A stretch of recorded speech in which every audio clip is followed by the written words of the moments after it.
Hey everybody, welcome back to Westside Devotionals. We continue on. I'm going to take you through the story of Lazarus today, which is incredibly exciting. There's been a few of these that have been only about 2 scriptures long, and this is essentially a whole chapter. So I'll try to sum it up for you as best as I can. It says in John chapter 11, verse 1. Now a man named Lazarus was sick. He was from Bethany, the village of Mary and her sister Martha.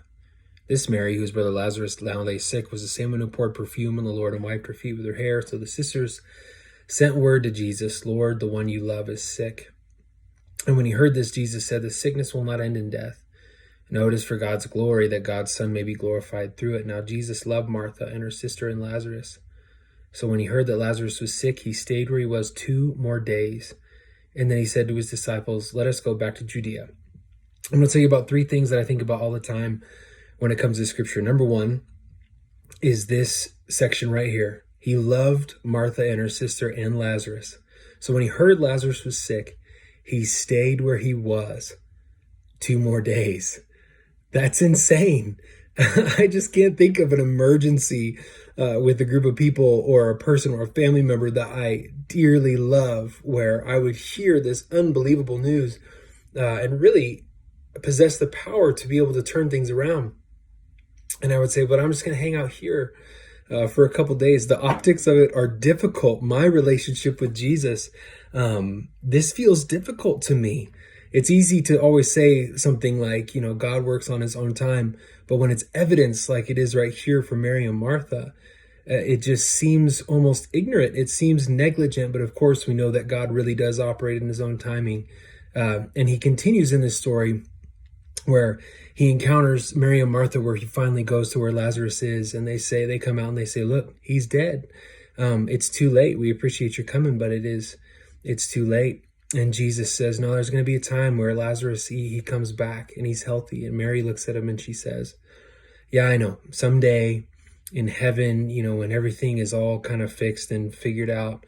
The second thing that I notice is that when I don't understand exactly how God works, I always want to reduce myself and my experience to religious platitudes. This is something that we have to be really, really careful of in our own pain, in our own confusion, and of course in the pain of other people, is that if we don't know what to say, we just want to resort to these same platitudes. And Jesus is trying to encourage Mary. He's trying to show her a real piece of his nature. But her own religious way of thinking is clouding her understanding of who God is. It challenges me all the time to think, man, how is my religious way of thinking clouding the actual greatness of God that exists? How am I selling him short, or how am I projecting some of my own humanness upon the sovereignty of God? And then the final thing is this. Jesus shows up 4 days after Lazarus has been dead. Now, the Jews had this custom where they really believed that someone could come back if it was 3 days or less.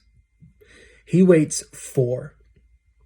Now, my first thought, I remember reading this when I was younger and being like, man, see, the Jews, these people, they just didn't have faith in Jesus in the way that they should have. They should have known that he transcends their rules and their customs in 3 days. I got to be honest, right now, I think about the situation. I'm like, man, 3 days is a pretty good amount of faith. When someone in my life dies, I don't think, hey, I believe for 3 days that I have faith for the next 3 days that they're going to be risen. Now, maybe you have a greater faith than I do, but that's not something that often comes to my mind after dealing with something like this.